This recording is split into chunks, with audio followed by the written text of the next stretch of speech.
My name is Marcus Bessa. I'm a LEGO senior designer, and my job was to kind of transport that huge set from the movie and make it into something more portable and something that the consumers at home could actually put together and display in their own living room without having to take away the couch and the TV and everything else. My name is Paolo Zuccano. I'm a senior graphic designer and I'm in charge of minifigures, printed elements, stickers, pretty much everything that's decorated and goes in a LEGO box. As this set is taken over by the Joker and everything looks very damaged and vandalized. Yeah, as a street artist, it was great. I really enjoyed vandalizing Bruce Wayne's property. Joker Manor has been transformed into the craziest, coolest fun park you can think of. There's roller coaster, there's flying punches in the air, and there's signs all over and a crazy eye that follows you wherever you go. But there's also a lot of details and things left from Batman in the house. So you can still see that Batman or Bruce Wayne had lived there and that is still his house, but Joker has taken over.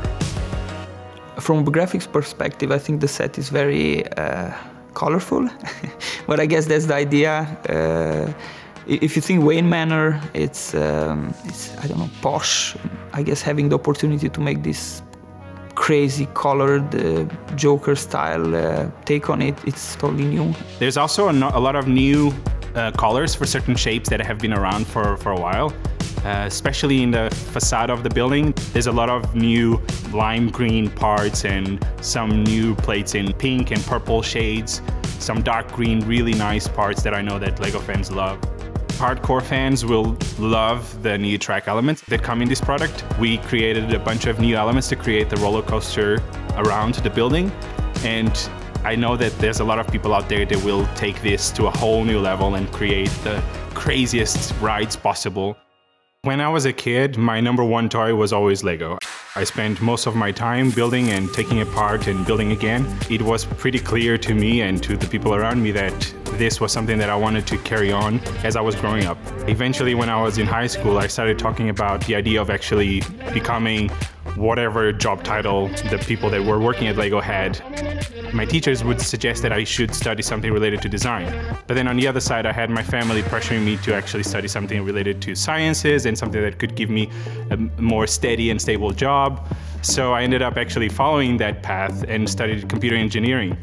But when I was finishing my computer degree, then I found out that LEGO was looking for designers, and I had been building with LEGO still. So I decided to actually apply for the job, even though I didn't have a design background. And the fact that I had experience with the bricks, and I had, I guess, a good eye for creating these models, LEGO actually ended up offering me a job, and 7 years later, I'm still here and still loving it.